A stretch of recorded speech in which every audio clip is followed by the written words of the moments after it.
주님 안에서 함께 생각을 새롭게 하고 주님의 예정에 관한 주님의 선하신 뜻을 우리가 이 시간 만나고자 합니다. 발제하느나 함께 참여하는 모두에게 성령님께서 감화 감동하시고 또한 생각을 다하여 토론할 때 하나님께 주시는 지혜의 영역으로 우리를 인도해 주시옵소서. 부탁드리오며 예수님 이름으로 기도합니다. 아멘. 아멘. 네, 안녕하세요. 전주 새생명의 교회 전도사로 섬기고 있는 정동서입니다.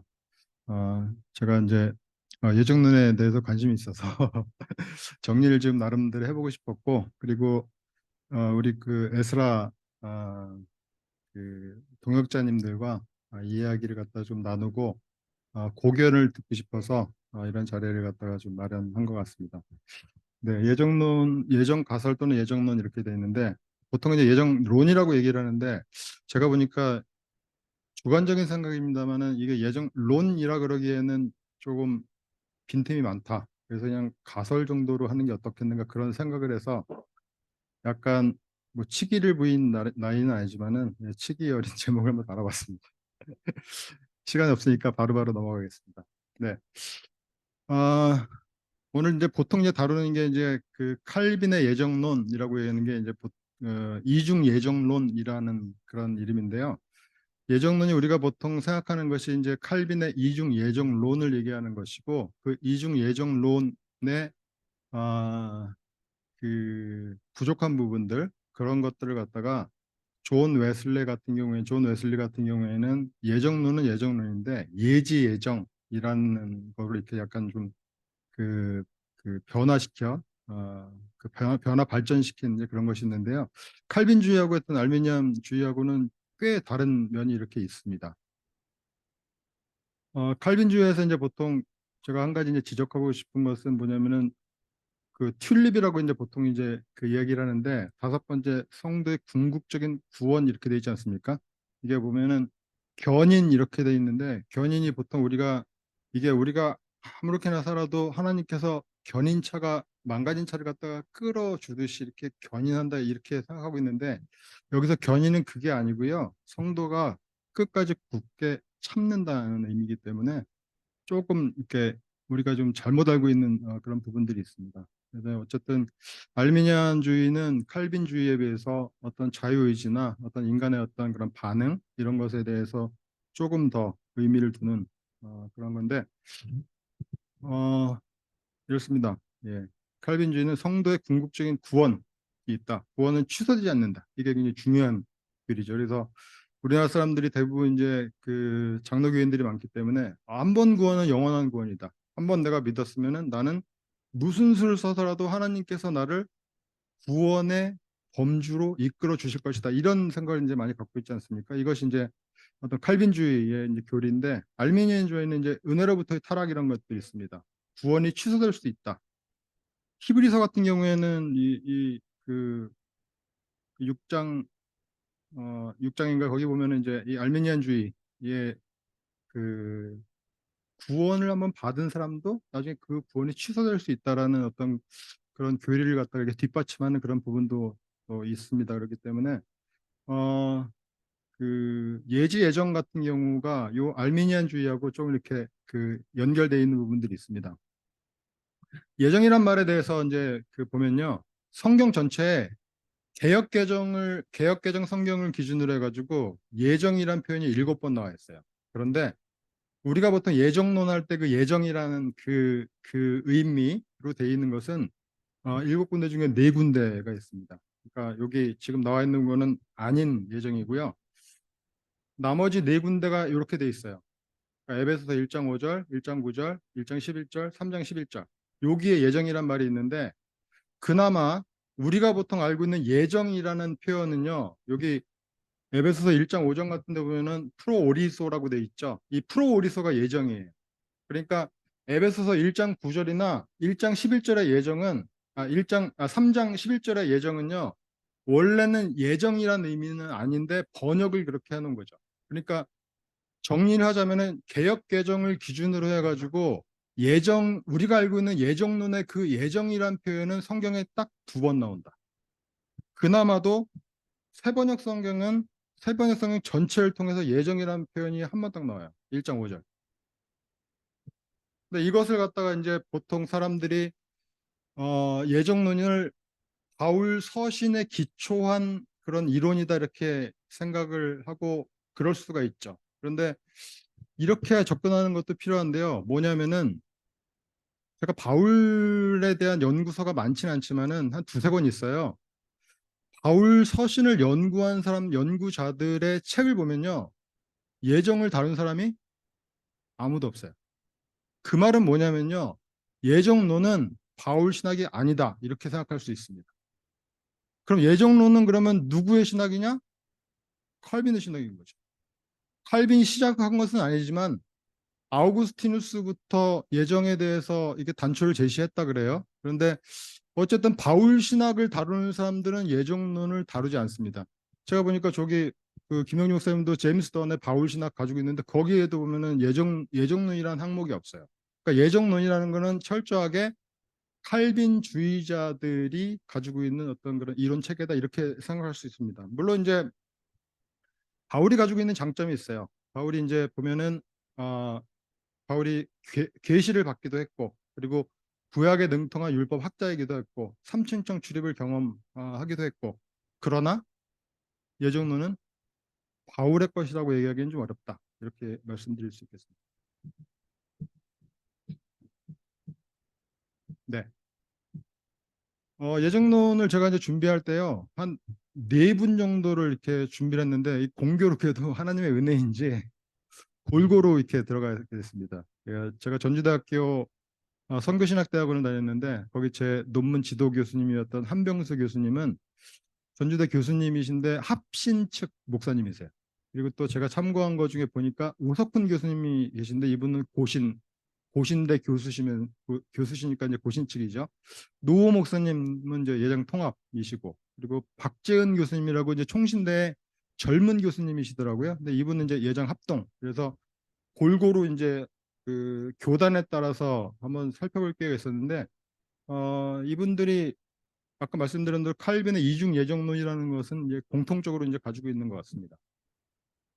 한명수 교수님 같은 경우는 이렇게 말씀하셨어요. 예정론은 인간의 이성에서 결코 산출될 수 없고 계시의 입술을 통하지 않고는 발설할 수 없는 교리다 이렇게 얘기했어요. 굉장히 은혜로운 얘기인데 이거 동의하지 않는 사람들에게는 굉장히 난해하고 어떻게 보면 좀 그 제 지도 교수님이라서 그렇지만 좀 약간 오만한 말로 수용될 수도 있습니다. 그래서 제가 이제 그 녹색이 이제 제 생각인데 그러면 칼빈의 이중 예정론은 인간의 이성적인 작업이 아닌 하나님의 계시의 결과라는 얘기인가? 칼빈의 이중 예정론이라는 것은 그러면 성경급이라는 얘기인가? 이 언급이라는 것이. 왜냐하면 계시라는 건 우리가 하나님으로부터 계시받으면 거의 성경에 준하는 그런 권위를 갖고 있어야 되는 거 아니겠습니까? 그런데 그럼에도 불구하고 다른 성경 부분들하고 맞지 않는 부분들이 있다라는 것이 이제 제 이 논의의 출발점이었었거든요. 그리고 또 이런 말씀도 하세요. 예정론을 이해하기 위해서는 철저한 자기 부인이 필요하다. 예정론을 이해하면 철저한 자기 부인을 한다는 거죠. 예정론을 이해하지 못한 사람은 자기 부인이 안 된 사람인 거죠.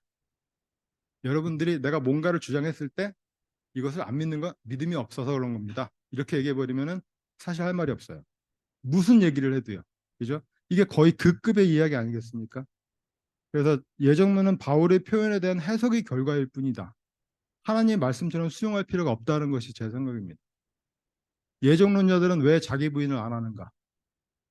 왜 자기 부인 한 사람만이 예정론을 갖다가 이해할 수 있고 예정론을 이해하지 않은 사람은 자기 부인을 안 한 사람이다라는 거 이게 굉장히 갇힌 논리거든요. 이거는 뭐 아무데나 붙이면 되는 그런 얘기가 되는 겁니다. 또 이런 말씀도 하셨어요. 예정론은 에베소서 1장과 로마서 9장의 언급, 성경이 다 말하진 않는다. 네. 그 밑에 것이 이제 제 의견이고요. 그리고 이제 그 다음에 이제 고신의 우병훈 교수님의 이제 유튜브도 제가 살펴봤는데 우병훈 교수님은 기독교 강요에서 칼빈이 주장한 것들을 갖다가 이제 거의 설명하고 계시는 이제 그런 입장이었는데요. 칼빈의 주장 또는 이제 우병훈 교수님이 이제 다시 이제 소개한 것이 예정론에 대한 오해가 이제 하나님을 폭군으로 만든다. 칼빈은 하나님의 주권을 우선적으로 강조한다. 그리고 하나님의 절대 주권을 인정해야 한다. 선하신 하나님은 선하게 결정하신다. 맞는 말 같죠? 근데 하나님은 예정론 밖에서도 절대 주권을 가지고 계시다. 예정론을 우리가 부인한다 그래가지고 절대 주권을 우리가 부인하게 되는 것은 아니다라는 것이죠. 구원과 유기에 대한 하나님의 작정의 이유는 알 수 없다. 다만 하나님은 불공평하지 않다. 이렇게 말하는 건 논리적인 설명이 아니라는 것이죠. 다시 말씀드리면 이중 예정론이라는 게 뭐냐면요. 영희는 구원받기로 예정됐어요. 철수는 지옥 가기로 예정됐어요. 언제? 태어나기도 전에, 죄 짓기도 전에, 창세 전에. 이게 이중 예정론이거든요. 근데 불공평하지 않다? 제가 볼 때는 그거가 불공평한 거 아닌가요? 아무리 이유가 없는데. 맞지 않다고 생각합니다. 그리고 또 이런 말씀도 하셨어요. 모두 지옥에 갈 인간들을 불쌍히 여기서 노우 목사님도 이 말씀하셨죠. 공평하려면 다 지옥 가야 돼. 근데 어떤 사람은 구원하기로 작성했기 때문에 여기에 대해서 함구해야 된다. 이게 불공평한 거죠. 다 지옥 가는 게 공평한 거죠. 근데 어떤 사람은 아무 이유 없이 그냥 구원하기로 작정하신 것. 이게 불공평한 하나님이신 거죠. 이렇게 설명을 한다면. 하나님을 훨씬 더 공평하신 하나님으로 설명할 수 있음에도 불구하고 이렇게 불공평하면서도 이걸 공평하신 하나님이라고 믿어야 된다라고 주장하는 것이 이중 예정론이다라고 저는 생각을 합니다. 네. 그 밑에 보면 이제 구원받게 예정된 이들에게는 하나님의 사랑이 맞죠. 그렇죠? 그리고 유기로 예정된 사람들에게는 야속한 하나님 아니겠습니까? 이 이중 예정론을 수행하는 사람 중에 자기나 또는 자기 가족이 구원받지 않기로 예정됐다라고 믿는 사람이 있을까요? 그러기 쉽지 않겠죠. 그렇다면 이렇게도 얘기할 수 있습니다. 상당히 오만한 사람이다.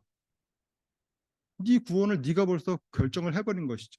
전제하고 들어가는 거 아니겠습니까? 우리가 백보자 심판 앞에 서기도 전에 본인은 나는 구원받았으니까 나는 이것을 은혜로 알고 하나님께 감사하면서 성화된 삶을 살아야지.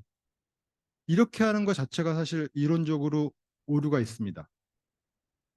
왜 사람들을 예정하셨는지에 대해 질문할 수가 없다. 그것은 하나님의 뜻이기 때문이다. 질문은 학문의 시작이에요. 신학교 교수들은요, 질문에 대답을 하는 거예요. 그러지 않습니까? 신학교 교수들이 이런 것에 대해서 이거 믿음의 영역이다, 믿어야 된다 그러면은 교수 사표 내고 사실은 교회 목회해야 하는 것이 맞죠. 그러지 않습니까? 예. 믿음의 영역이라고 얘기한 것은 신학교에서 있어야 될 말은 아니다. 그러니까 결국에 뭐냐면 우병은 교수님 같은 경우에도 보면은 이분이 예정론에 대해서 제 느낌은 그렇습니다. 잘 모르시는구나.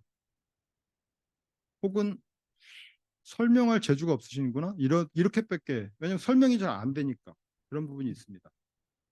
그리고 마찬가지로 하나님의 공의와 사랑은 언제나 같이 나타나기 때문에 예정론이라는 주제에 있어서 공의와 사랑을 함께 묵상해 보면 이 방식이야말로 하나님의 지혜와 공의와 사랑에 가장 합당한 방식인 것을 알게 된다고 워필드가 얘기했대요. 이 워필드가 어떤 사람이냐면요. 칼빈을 되게 추종하는 3대 학자가 있어요. 그 한 사람이 뭐냐면은 이 워필드가 있고요. 또 이제 많이 알려진 아브라함 카이퍼나 헤르만 바빙크 이 사람이 이제 3대 칼빈주의자라고 얘기하는데 이 워필드가 이렇게 얘기했다는 거예요. 공의와 사랑을 함께 묵상해 보면 저는 학문의 영역에서는 설명의 영역에서 이런 표현 쓰면 안 된다고 봅니다. 그럼 공의와 사랑을 함께 묵상해 보면은 예지예정론이 잘못된 것이라는 것을 알게 된다. 이렇게 얘기해도 이것도 할 말이 없는 거거든요. 그래서 그 밑에 이제 제 생각이 이제 이렇습니다. 그리고 또 이제 두 번째 오해는 책임감과 죄책감을 제거한다. 이게 이미 결정돼 있다 이렇게 얘기하면 책임감, 뭐 죄책감 제거한다는 이게 오해가 있을 수 있다라는 것인데 그 이제 제가 이제 생각을 한 거 적은 것을 읽어드리면은 철수는 구원받지 않기로 예정됐기 때문에 됐기에 죄를 지을 것인데 왜 죄에 대한 책임이 그에게만 있는가? 그러니까 철수가 예를 들어서 구원받지 않기로 예정돼 있어요. 그럼 이 사람은 철수는 아마도 죄를 짓겠죠. 그렇지 않겠습니까? 그러면은 거의 운명론적으로 이 사람이 죄를 짓게 돼 있는데 이 책임이 왜 철수에게만 있냐 이거죠. 자유의지가 제대로 작동되지 않는 상황이 주어졌는데, 그리고 왜 칼빈도 죄인인데 죄인 중에 하나인 칼빈의 말은 진리로 수용돼야 하는가, 이런 문제도 생각해 볼 만하다고 생각을 합니다.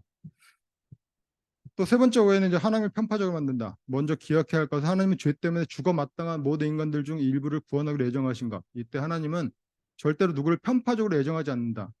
이게 제 이해의 영역에서는 상당히 편파적인 일을 하셨는데 그걸 편파적으로 예정하지 않으셨다고 지금 이렇게 주장을 하는 거예요. 네. 그러니까 이런 설명 자체가 제가 잘 이해가 안 되는 이제 그런 게 있습니다. 뭐 사도행전이나 로마서나 갈라디아를 참고하라 그러고, 재산, 권력, 지위, 외모 등으로 이루어지는 것이 아니다. 이 구원받게 예정하는 것이 빈곤, 곤궁, 비열, 사악함도 기준이 아니다. 편파적인 게 아니란 얘기죠. 그렇기 때문에. 근데 이거야말로 편파적인 거 아닌가? 아무런 이유 없이 사람을 갖다가 살생부를 만드는 거라고 생각할 수 있습니다. 아무 이유 없이. 태어나기도 전에 이미 결정되어 있는 것이죠. 또 이제 네 번째 오해는 거룩하게 살려는 의지를 말살시킨다. 예정의 목적은 거룩한 삶이고 예정된 사람은 거룩한 삶을 추구한다고 칼빈이 설명했대요. 예정된 사람들은 거룩한 삶을 추구한다는 것이죠. 우리나라 교인들의 대부분이 예정론 믿고 있습니다. 이 칼빈의 이중 예정론을 믿죠. 목사님들이. 근데 아까 제가 쉬는 시간에 잠깐 말씀드렸듯이 열매가 있냐 이거죠. 칼빈은 이렇게 설명했지만 이 설명은 사실 공수표에 불과하다. 현실에 보면. 우리나라의 이중 예정론을 믿는 목사님들이 과연 거룩한 삶을 지금 추구하고 있는가? 그분들이 거룩한 삶을 추구하고 있지 않다면은 이 전제 자체가 잘못된 것이겠죠. 칼빈의 주장이 잘못된 것이다, 이렇게 생각할 수 있다라는 것입니다. 다섯 번째 오해는 모든 충고를 무의미하게 만든다. 모든 것이 예정됐다면 누군가에게 충고할 필요도 없다. 성경은 하나님의 주권과 작정과 예정에 대해 말함과 동시에 인간의 노력을 권면한다. 왜냐하면 예정이 있기에 거룩한 삶이 촉진되기 때문이다. 뭐 이런 식의 얘기를 하는데, 인간의 노력이 하나님의 작정과 예정을 바꿀 수 없다는 것이 예정론인 거죠. 그래서 예정론이 성경의 대다수 다른 부분들과 양립하기 어렵다고 저는 이제 생각을 합니다. 그리고 여섯 번째 오해가 뭐 성화를 방해한다. 하나님의 부르심을 받는 사람은 하나님을 의지한다. 뭐 이게 예정된 사람들은, 그리고 예정에 의해서 은혜 입은 사람들은 오히려 이제 그 성화를 추구하고 거룩한 삶을 갖다가 살려고 노력한다라는 것인데, 예정론이 아니어도 하나님을 의지하게 되고, 꼭 예정론이 있어야지만 하나님을 의지하는 것은 아니죠. 그리고 또 예정론 때문에 은혜에 순종하는 것도 아니고, 그러니까 하나님 의지하고 은혜에 순종하는 것은 예정론이 있거나 없거나 사실 큰 차이가 없다고 생각을 합니다. 근데 현상적으로 예정론은 성화를 방해하는 것처럼 보이는 것이 우리나라의 기독교의 어떤 그런 그 모습이다, 이렇게 생각을 합니다. 노 목사님도 이런 말씀하셨어요. 영원한 구원에 들어갈 사람들을 미리 정해놓으셨다는 이론이 이제 예정론인데, 이게 이제 이중 예정론을 말씀하시는 것 같아요. 예정이 없다면 모든 것은 인간에 달려 있는 것이 된다. 예정이 없다면 모든 것이 인간에 달려 있을까요? 모든 것이요? 조금이라도 인간에 달려 있으면 안 되는 걸까요? 구원도 하나님께서 주도하시는 것이고, 구원받은 이들을 선별하시는 것도 하나님이세요. 우리가 조금 뭘 이렇게 은혜에 대한 반응 조금 보였다 그래가지고 이 모든 것이 우리의 반응에 달려 있다고 얘기할 수 있겠습니까? 저는 그렇게 생각하지 않습니다. 모든 것은 하나님이 주관하시고 모든 주도권은 하나님이 쥐고 계시죠.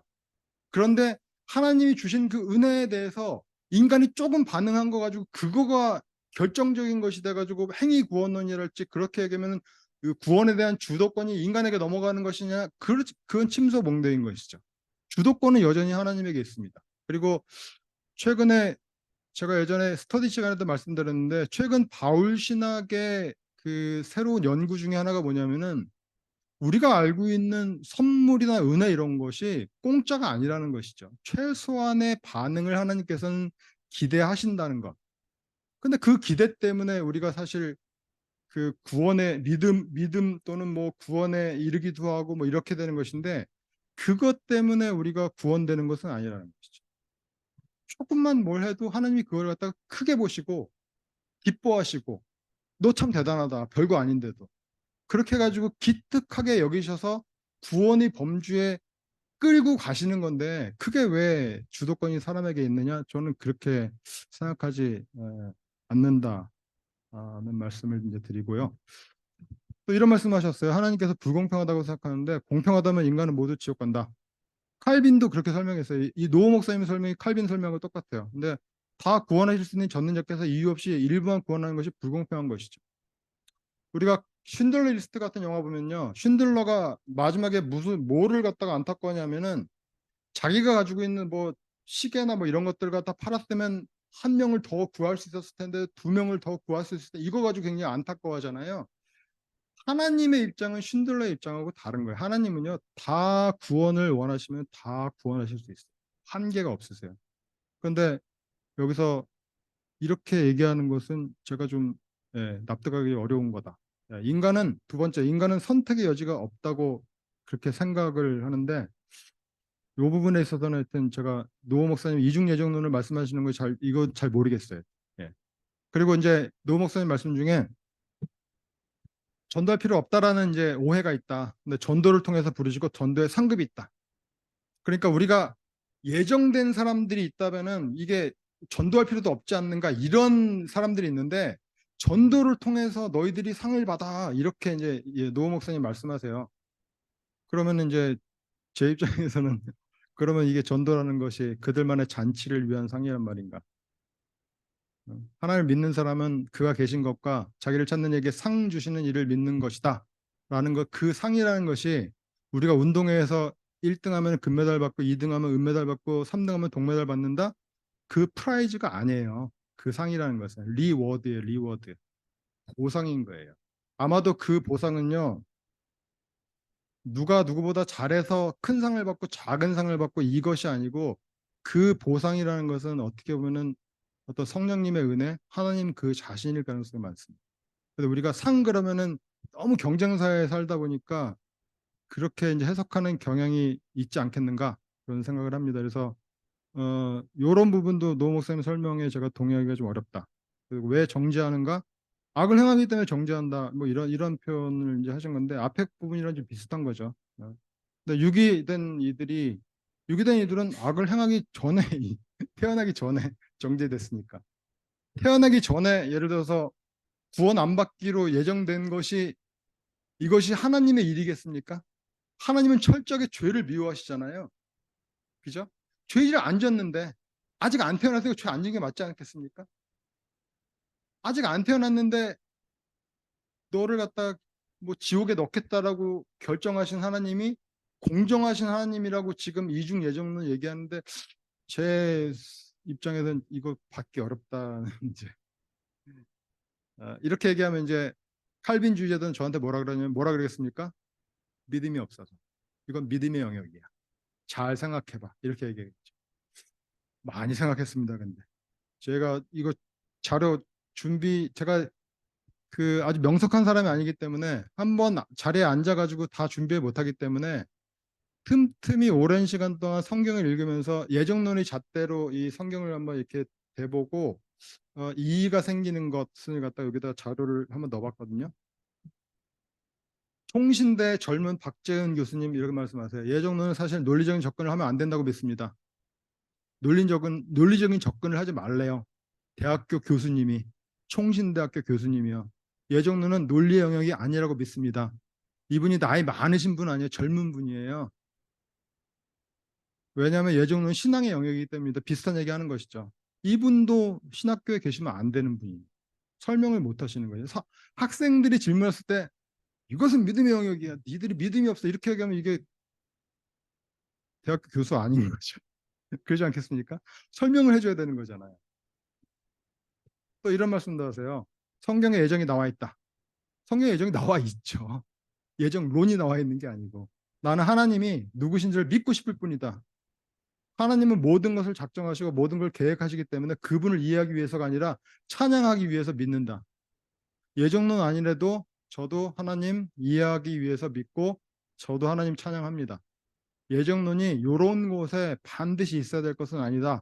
라고 저는 이렇게 생각을 하죠. 그러니까 지금 그러니까 몇 분의 신학 대학 교수님들의 그 예정론에 대한 설명들 봤는데요. 제 마음에는 차지 않았어요. 이건 설명이 아니다라고 생각했어요. 이거는 목사님의 설교, 그것도 굉장히 뭐랄까 보수적이고 공부 안 한 목사님들이 강단에서 말씀하시는 수준이지, 이게 외국에서 유학하시고 오신 분들이 말씀하시는, 학생들을 상대로 말씀하시는 정도의 수준은 아니다. 근데 이게 다 유튜브 같은 데 나와 있는 것이기 때문에 아마 이것이 이분들의 최선일 겁니다. 이분들의 가장 할 수 있는 말, 그 끝부분의 말들, 가장 설득력 있는 말들 갖다가 하지 않았겠는가, 그런 생각이 드는데 저는 설득이 안 된다는 게 문제였습니다.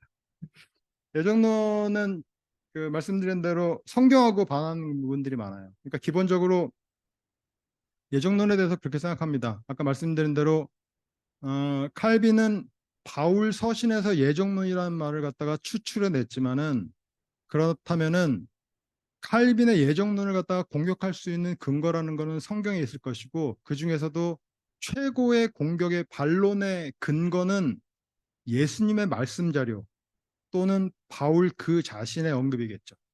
물론 다른 부분들도 성경에 나와 있는 부분들이 안 맞는 부분들이 이제 그 충분히 근거가 됩니다만은, 예정론이라는 것이 바울 서신에 근거했기 때문에 바울보다 높은 권위를 가지고 있는 예수님의 말씀 자료가 예정론하고 잘 맞아떨어지지 않으면 예정론에 문제가 있는 거 아니겠습니까? 혹은 바울 그 자신이 다른 부분에서 한 말이 예정론하고 잘 안 맞는 것 같아. 그러면 이것도 예정론 이론으로 구축하기에는 그 부족한 면이 있는 거 아니겠습니까? 그래서 그렇게 생각을 하는데, 보면은 구약에도 그런 부분들이 저는 있다고 생각을 해요. 예를 들어서 우리가 아담을 얘기를 할 때 반드시 아마 교파를 초월해서 얘기하는 게 자유의지 얘기하지 않겠습니까? 의지와 선택의 자유가 있어야 인격이기 때문에 자유의지를 주신 것이다. 자유의지, 선택의 자유가 없으면 로봇에 불과하다는 것이죠. 그렇다면 유기된 인간에게 선택의 자유가 없는 것은 어떻게 설명할까요?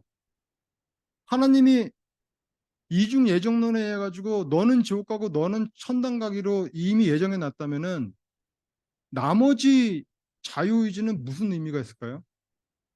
이 땅에서 기껏 살아야 100년 살 텐데 거기서 뭐를 선택하고 뭐를 어떻게 한들 무슨 의미가 있을까요?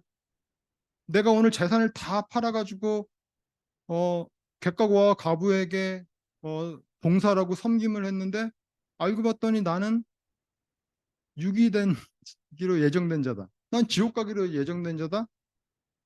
그게 무슨 의미가 있을까요, 그럼요? 이게 창세기 아담에 나와 있는 자유의지 도 맞지 않다. 노아도 마찬가지죠. 땅 위에 사람 지었음을 한탄하사 마음에 근심하십니다. 왜 근심하셨을까요? 다 작정하셨는데. 이렇게 얘기를 하면 노아 시대에 노아의 가족 말고 나머지 사람들은 다 지옥 가기로 작정하셨거든요. 하나님이 근데 사람 지으면 한탄하셨네요. 하나님이 연기를 하신 걸까요? 저는 그렇게 생각하지 않습니다. 하나님이 연기를 하셨다고 생각할 것이냐, 예정론이 잘못된 거, 예정론에 오류가 있다고 생각할 것이냐, 둘 중에 하나 고른다면 저는 예정론에 오류가 있다 이렇게 생각하는 거죠. 소돔도 마찬가지입니다. 10명을 찾으세요. 50명부터 10명까지 아브라함하고 밀당을 하세요. 왜 하셨을까요? 정해져 있는데. 결국 나머지는 다 롯과 뭐 그 가족 말고는 다 어차피 구원받지 못하기로 작정을 하셨는데, 왜 하나님께서는 아브라함하고 밀당을 하셨으며 의인을 찾는 척을 하신 걸까요? 간단합니다. 예정론 버리면 됩니다. 이중 예정론 버리면 돼요. 출애굽기에 하나님 보세요. 내가 내 손을 애굽에 펴서 이스라엘의 자손을 그 땅에서 인도해 낼 때에 애굽 사람이 나를 여호와인 줄 알리라. 에스라 강자는요, 하나님께서는 애굽인들도 하나님 알기를 원하신다고 가르치지 않습니까? 에스라 강자는 그러니까 극단적으로 얘기하면은 에스라 강자의 기조를 유지할 것인가, 이중 예정론을 버릴 것인가, 이 노우 목사님한테 건의하셔야 돼요. 왜냐하면 이중 예정론을 가지고 있으면서 이런 말씀하시는 거는 앞뒤가 안 맞잖아요. 이렇게 얘기할 수 있습니다. 출애굽기 하나님, 출애굽기 24장에 보면요, 나답과 아비후 기억하십니까? 다른 부를 가져와 가지고 그 죽은 자들이잖아요. 예? 아론의 아들. 근데 어떻게 되냐면요. 존귀한 자들이라고 표현했어요. 이때요. 이때 이들이 하나님을 봅니다. 모세와 아론과 나답과 아비후가요. 같이 존귀한 자들이라는 표현을 받아요. 예정론자들은 나답과 아비후를 멸망으로 예정된 자들이라고 주장해야겠죠. 근데 성경은요, 이들을 이때 당시에는 존귀한 자라고 주장하거든요. 이거 어떻게 설명할지 묘안이 있으시면 저한테 누군가는 말씀해 주셔야 되는 거죠. 또 이제 이런 말씀이 있습니다. 출애굽기 하나님, 예. 하나님께서 가나안에 들어가지 못할 이스라엘에게 6.15 작정된 이스라엘에게 왜 이런 약속하셨을까? 출애굽에서 1세대들은 죽죠. 60만 3,550명, 3,548명 뭐 이 정도가 죽겠죠. 그 사람들은 예정론의 입장에서 볼 때 멸망되기로 예정된 사람입니까? 그럼 뭐하러 하나님이 이 사람들 생고생 시키셨을까요? 40년 동안이나? 그냥 애굽에서 노예로 어? 그 고기 먹고 부추 먹고 오이 먹고 이렇게 좀 편하게 살다가 어차피 지옥 갈 텐데 왜 훈련을 시키셨을까요? 어차피 지옥 갈 텐데. 하나님의 뜻이 예정론으로 보면은 이게 이해가 되지 않습니다. 모세오경이라는 것은요. 모세오경이라는 것은 우리가 살펴보면은 에스라 성경 강좌에서도 마찬가지죠. 한 번 구원은 영원한 구원이다. 그러지 않죠. 모세오경은 그렇게 얘기하지 않지 않습니까? 예정론 모세오경 그렇게 얘기하지 않더라고요. 제가 볼 때는 제가 이해하는 모세오경은 그렇습니다. 특히 출애굽, 민수기 뭐 이런 거 보면은요. 가나안에 들어간 사람들이 거의 없다라는 것. 그래서 보면은 요 부분은 예정론이 좀 설명하기 어렵다. 이런 말씀도 하시죠. 여호와께서 모세에게 이르시되 누구든지 내게 범죄하면 내가 내 책에서 그를 지워버리리라. 책에 써 있는 이름은 예정된 이름일까요? 예정 안 된 이름일까요? 이거 다 아시고 그러면은 하나님이 이 지옥 갈 애들을 갖다가 이름을 썼다가 지우는 것일까요? 이런 부분들도 예정론으로 그 이해하기가 되게 어려운 부분이라고 얘기할 수 있습니다. 십계명의 하나님도 마찬가지죠. 하나님을 사랑하고 이웃을 사랑해라. 이게 누구한테 준 거냐면요. 출애굽 1세대에게 준 거죠. 뭐하러요? 하나님 사랑해서 뭐하게? 이웃 사랑해서 뭐하게요? 어차피 지옥 가는데. 어차피 구원 못 받는데. 그게 의미가 있겠습니까? 저는 부족하다고 생각합니다. 이사야에도 이렇게 돼 있죠. 예. 하나님 포도원을 위해서 할 일 다 하셨어요. 그런데 이스라엘은 하나님 기대와는 달리 들포도가 되었다 그러거든요. 하나님 왜 기대에 실망하신 거예요? 실망하실 이유가 뭐가 있을까요? 창세 이전에 이미 다 예정해 놓으셨는데 또 이런 부분도 있습니다. 내 백성 애굽이요. 왜 애굽이 하나님 백성일까요? 예정론이 맞다면 하나님이 모든 만민들에게 복을 주기 위해서 아브라함을 선택한 것이 맞습니까? 이스라엘을 선택한 것이 맞습니까? 그렇다면 예정론이라는 것과 양립하기가 어렵다는 생각을 저는 합니다. 역대기에도 이런 표현이 있죠. 내 이름을 일컫는 내 백성이 그들의 악한 길에서 떠나 스스로 낮추고 기도해 내 얼굴을 찾으면 내가 하늘을 듣고 그들의 죄를 사하고 그들의 땅을 고칠지라. 하나님께서 솔로몬에게 하신 말씀이에요. 예정된 자들이 아니라 회개하며 기도하여 하나님을 찾는 자들이 구원을 얻을 것이라고 얘기한 것 맞습니까? 예정된 자들이 아니고 너희들이 이렇게 하면 너희들이 자유의지를 발휘해서 이렇게 하면 요나도 요나서에도 이렇게 뜻을 돌이켜 재앙을 내리지 아니하시나 하나님 뜻을 돌이키신다고 성경은 기록합니다. 이중 예정론을 주장하는 사람들은 절대로 하나님께서는 그 뜻을 돌이키지 않으시죠. 하나님은 요나서에 보면요. 가축마저도 아끼시는 하나님, 가축마저. 네, 그 니느웨에 있는 그 가축들도 사랑하시는 하나님인데 우리가 구원받은 백성과 구원받지 못한 백성을 비율로 치면은 구원받지 못한 백성들이 훨씬 많겠죠. 가축보다 못한 사람들을 갖다 하나님께서 지으시고 자기 형상대로 지으시고 그들에게 계명을 주시고 이렇게 살아라. 내가 너와 나랑 뭐 결혼하자. 나 서로 사랑하자. 이게 예정론으로 치면은 잘 맞지가 않는 부분입니다. 뭐 예, 예레미야서에도 이렇게 돼 있죠. 내가 그에게 내리기로 생각하였던 재앙에 대하여 뜻을 돌이키겠고, 이런 표현이 있습니다. 내가 그에게 유익하게 하리라고 한 복에 대하여 뜻을 돌이키리라. 하나님께서 뜻을 돌이키신다는 말이 많이 나와 있어요. 근데요, 이중 예정론을 믿는다면 하나님이 뜻을 돌이키신들 무슨 소용이 있겠습니까? 예? 3차 대전이 시작하려는데 이거 3차 대전을 하나님이 막아주신들 무슨 의미가 있겠어요? 어차피 지옥 갈 사람들 지옥 가기로 이미 정해져 있는데, 이미 정해 놓으셨는데 성경하고 맞지가 않죠. 제가 볼 땐 그렇습니다. 예레미야서에 또 이런 표현도 있죠. 그들이 듣고 혹시 각각 그 악한 길에서 돌아오리라. 혹시 뭐하러? 어차피 정해져 있는데 왜 하나님 이런 표현을 하셨을까요? 맞지가 않습니다. 에스겔에서도 마찬가지죠. 모든 영혼이 다 내게 속한지라. 모든 영혼이 다 내게 속했대요. 이중 예정론자들은 뭐라고 얘기할 거냐면은 이게 구원받기 예정된 영혼들을 얘기하는 거다 이렇게 얘기를 해요. 그리고 그렇게 상당히 많은 성경을 갖다가 해석하려고 노력했는데 저는 그거는 성경을 왜곡하는 거다라고 생각을 합니다. 드디어 예수님께서 이런 말씀하셨죠. 내가 죄인을 부르러 왔다. 죄인을 부르러 왔다. 예정된 일을 부르러 왔다고 하지 않으시고 여기서 죄인이라는 게 모든 사람 맞습니까? 모든 사람이 죄인이니까.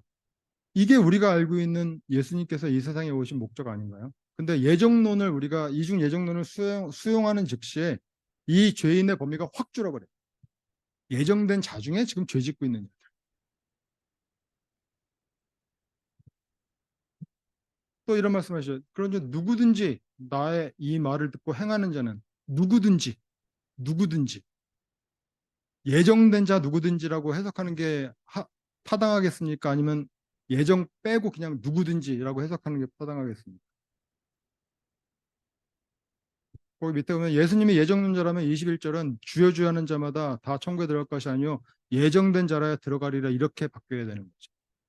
하나님의 뜻대로 행하는 것이 무슨 의미가 있겠습니까? 어차피 예정된 자 중에 하나님의 뜻대로 행하는 것을 갖다 주장한다면.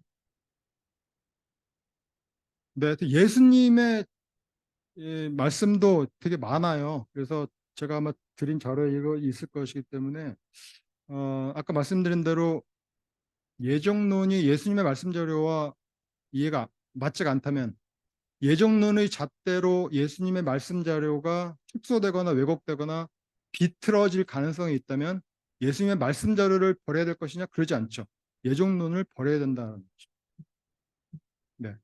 그리고 히브리서 아까 이제 말씀드린 이제 이런 거죠. 히브리서도 이제 그 한 번 구원은 영원한 구원이다. 뭐 이런 것에 그런 시각 가지고는 도저히 해석될 수 없는 여기 뭐 한 번 빛을 받고 하늘의 은사를 맛보고 성령에 참여한 바 되고 하나님의 선한 말씀과 내세의 능력을 맛보고도 타락한 자들은 그 예정된 자들을 의미하는 걸까요? 근데 예정된 자들인데 그런데 타락하기도 하고 뭐 그렇게 해석할 수 있는 겁니다. 그래서 예정론 가지고는 히브리서의 이 부분도 설명이 안 된다. 이렇게 말씀드릴 수 있고 어, 바울 같은 경우에 네 여기에 보겠습니다. 고린도전서 9장 25절에서 27절 보면요 이렇게 돼 있어요. 27절 한번 보겠습니다. 내가 내 몸을 쳐 복종하게 하면 내가 남에게 전파한 후에 자신이 도리어 버림을 받을까 두려워함이로다 이렇게 돼 있거든요. 이 부분을 예정론자들이 아마 해석을 했는지 상당히 많은 부분이 어떻게 NIV 같은 경우에도 이것을 상받는 것에 대해서 버림받는다. 이게 구원이냐 그 육이냐가 아니고 이 상에 대해서 얘기한 거다고 주장을 하거든요. 근데 여러분들 한번 이 구절을 잘 읽어보세요. 이게 과연 상을 말씀하시는 건가? 보세요. 그러면 나는 다름질하기를 향방 없이 하는 것 같이 아니하고 싸우기를 허공을 치는 것 같이 아니하면 내가 내 몸을 쳐서 복종한답니다. 내가 내 몸을 쳐서 복종하는 것이 구원일까요? 상일까요? 여기서 지금 상이라고 얘기하고 있는 거거든요. 주석 보면은 상이라고 얘기하는 주석들이 꽤 있고 NIV도 상이라고 번역이 돼 있어요. 그런데 이 부분에 대해서 새 번역은요 이렇게 돼 있어요. 도리어 나 스스로는 버림을 받는 가련한 신세가 되지 않으려는 것입니다. 이게 상을 잃어버리면 그렇게 가련한 신세가 된 거라고 지금 바울이 생각해서 이렇게 번역을 했을까요? 공동 번역은 나 자신이 실격자가 되지 않게 하라는 것입니다. 이렇게 돼 있고요. 쉬운 번역은요. 정작 나 자신은 자격 미달이 될까 두렵습니다. 금메달 따야 되는데 노메달을 그질까 봐 두렵다는 표현일까요, 이게요? 우리말 성경에는 도리어 나 자신은 버림받지 않도록 하기 위함입니다. 이 버림받는다는 게 상받지 못하는 것을 갖다 버림받는다라고 해석하는 것이 저는 무리라고 생각하는 것이죠. 즉 다시 말씀드리면은 고린도전서는요. 바울의 13편의 바울 서신 중에서도 진정 서신에 해당되는, 이거는 빼도 박도 못하는 이게 바울 서신으로 평가되는 거잖아요. 거기서 바울이 한 말이에요. 그렇다면은 바울이 에베소서 같은 데서 한 말과 바울이 에베소서에서 한 예정이란 말 한두 번, 두 번 정도 프로리소 두 번 사용한 거 가지고선 지금 이 진정서신의 바울의 다른 그, 그, 그 진술하고도 즉 모순되는, 양립하기 어려운 이런 그 예정을 갖다가 우리가 이론으로 금과 옥조로 받아야 될 것인가? 부족하다는 것이 이제 제 생각입니다. 디모데전서 같은 경우에도 하나님 모든 사람이 구원을 받으며 진리를 아는 데 이르기를 원하시느니라. 이것을 이제 사람들은 그 이중 예정을 믿는 사람들은 주장하는 사람들은 이렇게 얘기하죠. 하나님 모든 사람이 구원받길 원하셔. 그런데 일부만 구원하기로 작정하셨어. 이게 말이 됩니까? 하나님이 원하시는 거를 못 하시는 분이니까 원하시면 하실 수 있는 거죠. 하나님이 원하셔도 못 하시는 일이 있을 수 있는데 그건 뭐냐면은 회개하지 않은 죄인을 구원하지는 못하시겠죠. 그런데 예정이라는 건 그 이전이라니까. 창세 전에 이미 예정하신 것이기 때문에 예정론이 근거가 미약하다. 베드로 같은 경우에도 예 그렇습니다. 베드로도 보면은 외모로 보시지 않고 각 사람의 행위대로 심판하시는 일을 너희가 아버지라 부른 즉 행위대로 심판하신대요. 행위대로 심판하셔가지고 행위대로 잘 사는 사람에게 돈을 많이 주실까요? 명예를 많이 주실까요? 이 세상에서 뭘 주실까요? 우리가 그거 아닌 거 알고 있지 않습니까? 행위대로 순종한 사람들이 이 세상에서 결국 복 받는 것은 아니다. 복 안 받을 가능성이 많다는 거 알고 있잖아요. 그러면 나중에 하나님이 이거 해서 뭐 하려고 그러셨을까? 이거 예를 들어서 예정론이라면 이미 정해져 있는데 행위를 보실 필요도 없는 거 아닌가요? 태어나기 전에 예정했다는 거는 당연히 행위 안 보고선 예정하신 거잖아요. 근데 베드로의 신앙 고백과도 맞지가 않다.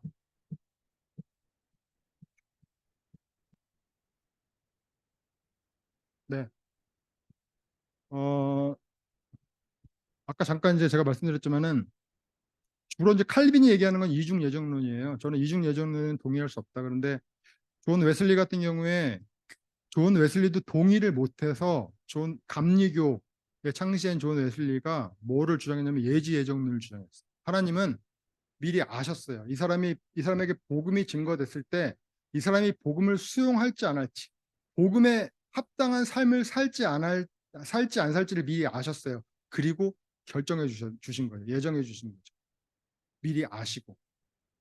이게 감리교 또는 그 성결교의 입장이라고 제가 그렇게 알고 있는데 바울이 두 번 사용한 예정이란 말, 몇 번 사용한 예정이란 말을 갖다가 그 이론적인 토대로 수용을 해야만 한다면 요 정도는 수용할 수 있다. 그리고 요 정도를 수용했을 때 제가 아까 말씀드린 이 그 예수님의 말씀 자료랄지 성경적인 자료와 그 조화될 수가 있어요.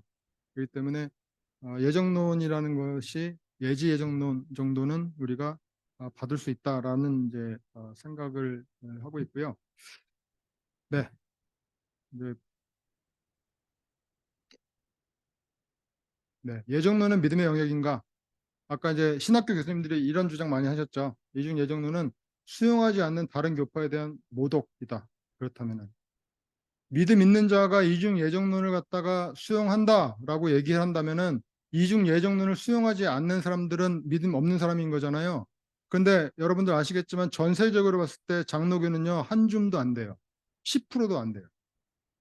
미국, 캐나다만 가도 제가 알기로 장로교인이라 그러면 거의 이단치 한다는 얘기를 내가 들은 적이 있거든요.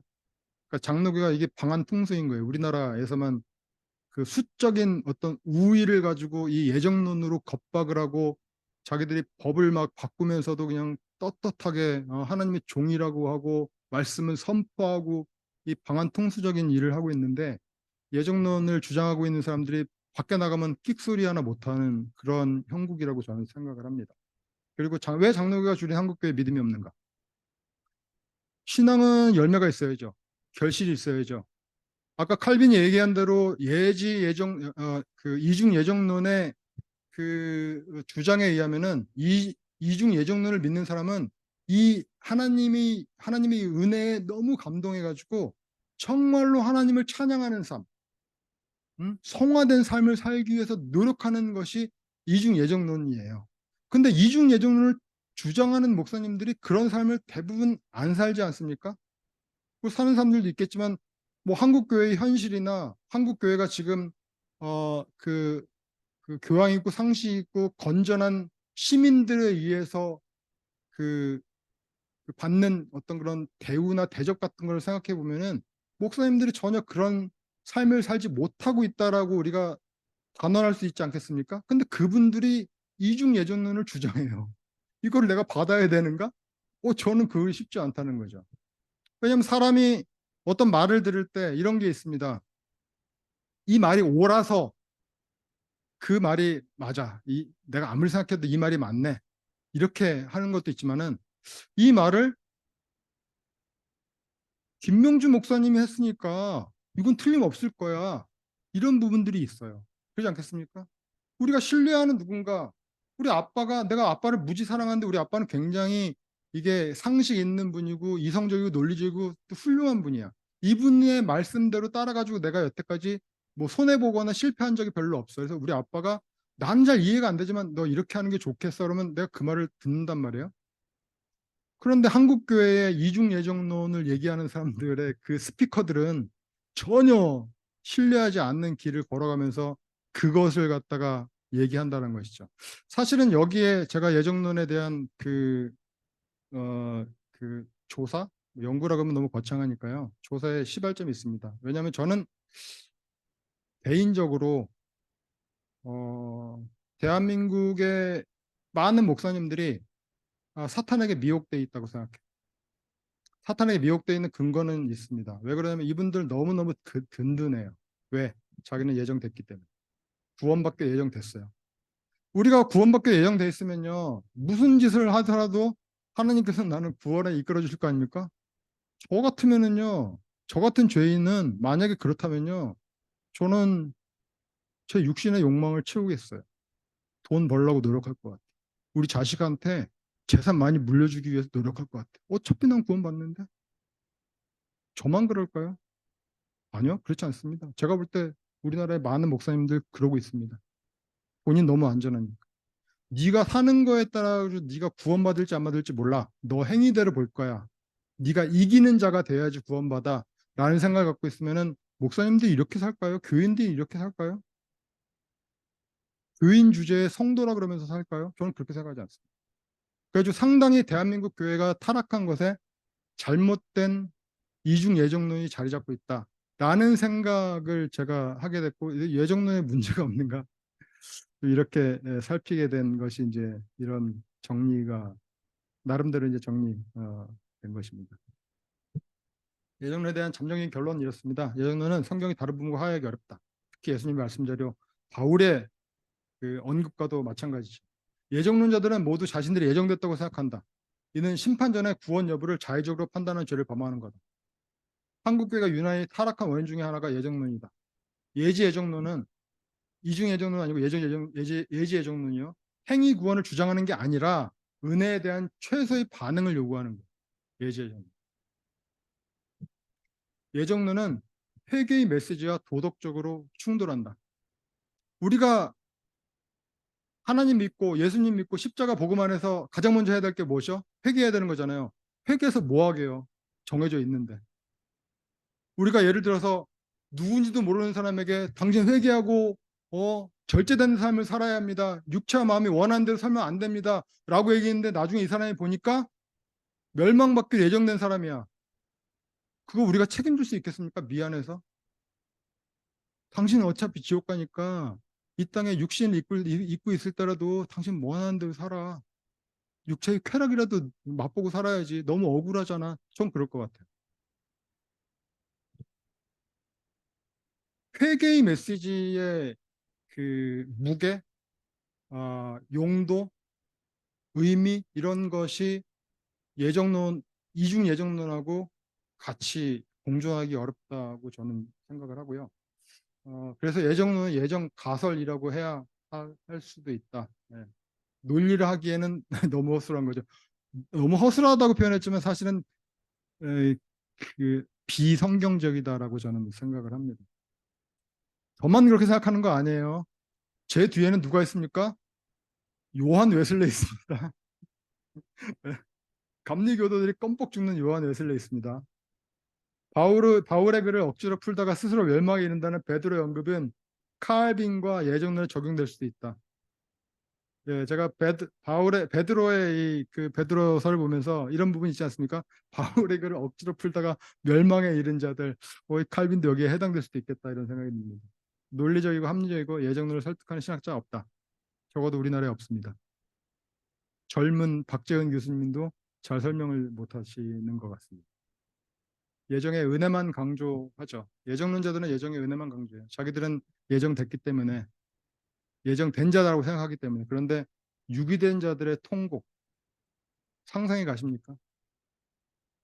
내 주변에 있는 많은 사람들이 하다못해 내 가족이 내 자식이 태어나기도 전에 이미 그 지옥불에 떨어져 가지고 죽지도 못하고 지옥불에서 영생을 누리는 게 아니죠. 영원한 고통을 받아야 한다고 생각하는 이 교리가 공평하고 타당하고 또 은혜의 하나님, 사랑의 하나님이 정하신 거라고는 생각하기 어렵다고 생각합니다. 칼빈의 주장을 제가 볼 때는 이렇게 요약할 수 있습니다. 합격률이 아주 낮은 명문대학에 입학하고 싶은 지원자들이 많아요.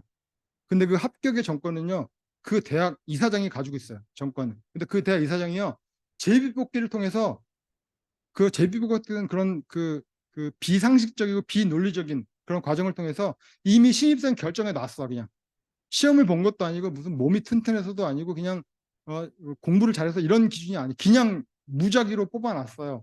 그런데 그 이사장이요, 모든 지원자들 향해서 열심히 공부해. 너희 열심히 공부하면은 대학에 합격할 수 있어. 이렇게 얘기한다는 거죠. 그리고 모든 지원자들을 사랑한다고 얘기해요. 그리고 모두 합격하기를 원한다고 얘기해요. 그런데 이미 정해져 있어. 이중 예정론을 믿는다면 이 대학교 이사장, 이 대학교 입학 시스템 메커니즘과 크게 다르지 않은 거죠. 하나님 우리에게 사랑한다고 말씀하시고 그리고 우리가 모두가 구원받기를 원한다고 말씀하셨는데 이미 다 짜고 치는 고스톱처럼 정해 놓으셨다면 이런 말씀들이 무슨 의미가 있겠는가? 그런데요, 칼빈이요, 그 기독교 강요에서요, 이 자기의 예정론을 갖다 부인하는 사람들에 대해 이렇게 표현했어요. 이런 사실을 알고 이의를 제기하는 자들은 함부로 날뛰며 소동을 일으키는 것이며 악독한 개들이며 원수들이다 이렇게 표현해요. 칼빈이요. 제가 볼 때 칼빈이 이때 이성을 잃었다. 이렇게 칼빈은 사람도 죽였죠. 자기 뜻에 맞지 않는다고 어, 세르베투스인가? 하여튼 뭐 예. 하여튼 뭐 대단한 인물이긴 한데 어쨌든 그 본인이 이렇게 예정론에 대해서 설명을 듬성듬성 허술하게 해놓고선 그것에 이의를 제기하는 자들은 악독한 개들이랍니다. 제가 아마 칼빈이 저한테 지금 그 개라고 그러고 있을 건데 칼빈이 저에게 개라고 얘기하는 것이 지옥일 거라고 생각합니다. 옳지 않습니다. 그리고 이 칼빈의 이중 예정론 때문에 많은 사람들이 실족했을 가능성이 많다. 예수님의 뜻하고도 맞지 않고 성경과도 맞지 않다. 칼빈은 제가 신학교 가서 칼빈주의자들을 만나봤더니 개인적으로 이분들이 칼빈을 어떻게 생각하냐면요. 에스라 성경 강좌 참여자들의 노호 목사님 생각하는 것보다 한 5배, 10배 정도는 더 그 대단한 사람으로 생각을 하고 있었어요. 칼빈 천재야. 뭐 이거 젊었을 때부터 뭐 이게 진짜 이런 천재가 없지 막 이렇게 이야기하거든요. 천재는 맞는 것 같아요. 그러나 천재가 완벽한 것은 아니다. 그리고 칼빈이 아마 삶에 있어가지고 그 교리에 있어가지고 저지른 가장 큰 오류 중에 하나가 있다면 저는 이중 예정론이라고 믿습니다.